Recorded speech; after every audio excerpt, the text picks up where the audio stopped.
When I was a kid, my father sometimes told me at bedtime that if I closed my eyes and didn't open them for a long time, all the demons would blow away. Yesterday I turned 60, but I still take his advice. Not because I'm sentimental or want to keep the memory of my father alive. I just can't think of a better solution. To get away from all the demons that haunt Freeburg, I'd need to wear a blindfold 24/7. Plus, it's a good idea to act blind when talking to reporters. At least that's what my colleagues say. They're afraid of press conferences. But for me, it's more like a confessional. No matter what lies you tell, you're privately thinking the honest answers. It helps me remember who I am. The fact that I'll be reading all about it in the papers tomorrow is a small price to pay. Call it penance for the preacher.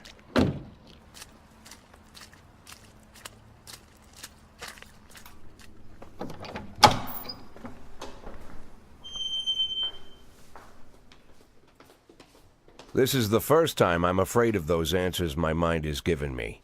Not because I'm mad I'm losing my job. Though it's true, I'm mad as hell. Not because I subconsciously blame everyone else. Though I damn sure do blame them. And don't even ask me what my next move is. I can't imagine. But even that doesn't scare me. The worst thing is, I know I'm gonna have to do something. And I'll be damned if I know how far I'll go. I may have a lot of vices, but predictability isn't one of them.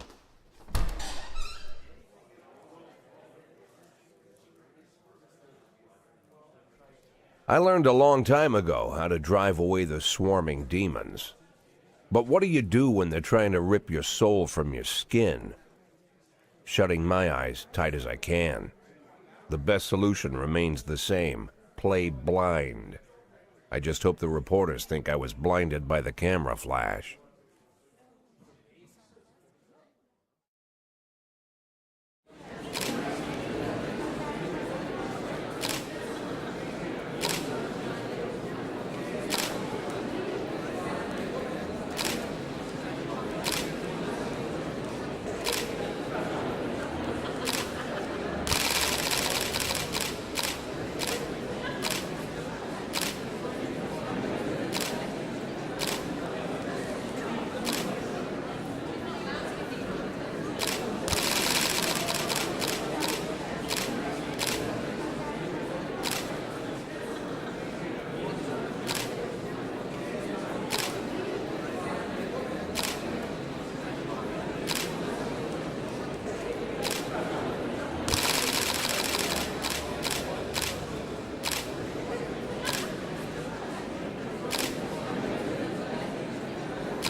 How's the back today, Mr. Boyd? Same as usual. How did the press conference go? You can read about it in the newspapers tomorrow. Don't let anyone in. Even Mr. Kendrick? Especially Mr. Kendrick.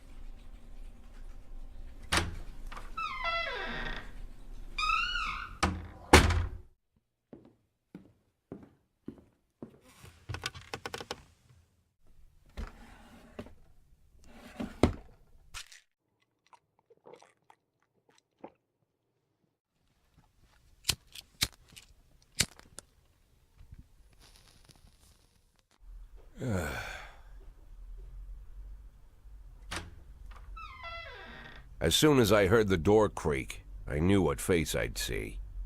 When I tell Emma not to let anyone in, there's only one man it could be. Rude, arrogant, no warning. That's Mayor Rogers in a nutshell. White summer shoes, white socks, white shorts, white polo shirt, and the white smile of a hungry shark. Mayor Rogers enters every room like he owns the place. Even the floorboards under his feet sound like they're creaking an apology. He never shied away from the odd corruption scheme. It's like the devil walks behind him. In the movies, the villains controlling the city play golf with the judges. Rogers plays tennis with them instead. That's about the only difference. Jack, I was hoping to catch you after the press conference. You ran away so quick. There's no smoking at City Hall. No reason for me to hang around. Well, this morning I signed a ban on smoking in all public buildings. Soon you won't be able to smoke here either. Soon enough I won't be here at all. That's what I wanted to talk to you about. The people of this city like you, Jack. The police chief of all people. Don't betray that, Jack. Don't get wrapped up in any schemes. Sit nice and quiet for the next 180 days, and you'll be remembered as a hero. That's the only thing that you still have left. Be the hero. Then how am I supposed to scrape together a retirement fund? You had a million chances to secure a luxury pension, one that even I would have envied, although I've never set aside any money for myself. I'm not planning to retire anytime soon.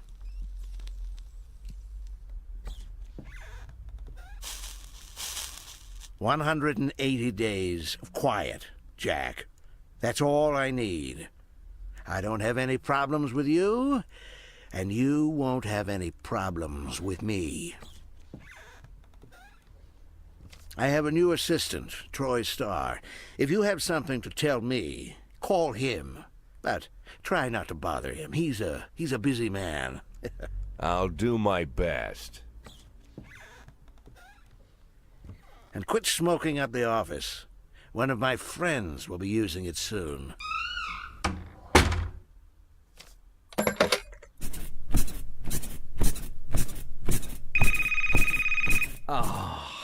I'm sorry, babe. Only the mayor has this number. Mr. Mayor? Yeah, is this Troy Starr? Yes? Go fuck yourself, Troy Starr.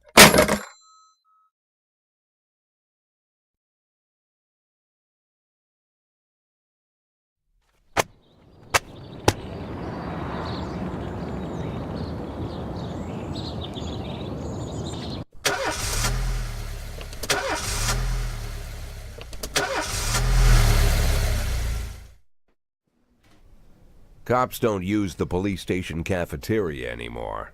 There's some kind of stigma against sitting shoulder to shoulder with your partners. Everybody just takes snacks from the machines or grabs a meal and hammers it down in the corner like a vulture on a corpse. The main thing? Don't look into anyone's eyes. Could be construed as an invitation to sit together. The only people eating here are ghosts.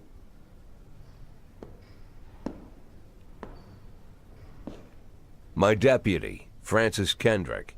He recently became one of those ghosts. The subject of one of the most devastating corruption scandals in the history of Freeburg. No evidence to support the accusations, but everyone knows Kendrick's days are numbered. I need that file I asked for. Needs to be ready tonight. Francis didn't say anything, but I understood. Ghosts aren't supposed to talk. Besides, I got a feeling he was already finished.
910C in progress. A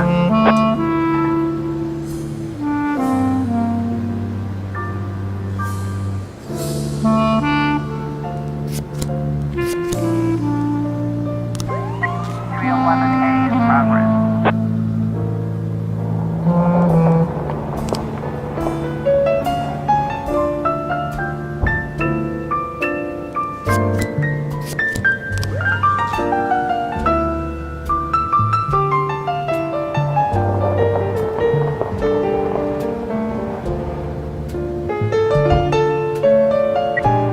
A in progress.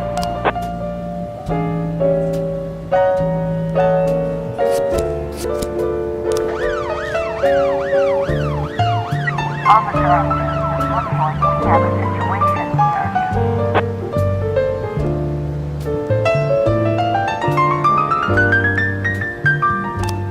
Nine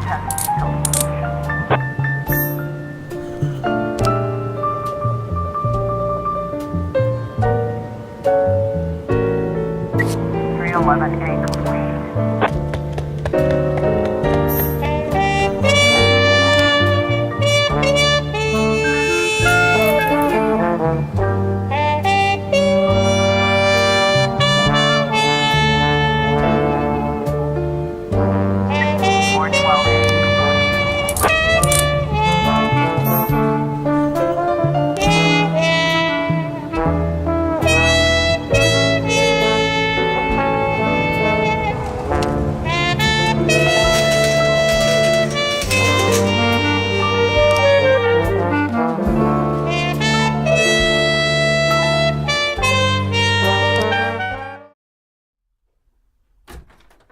Used to be, when I asked Kendrick to stay late at the office, he liked to grumble and crack wise.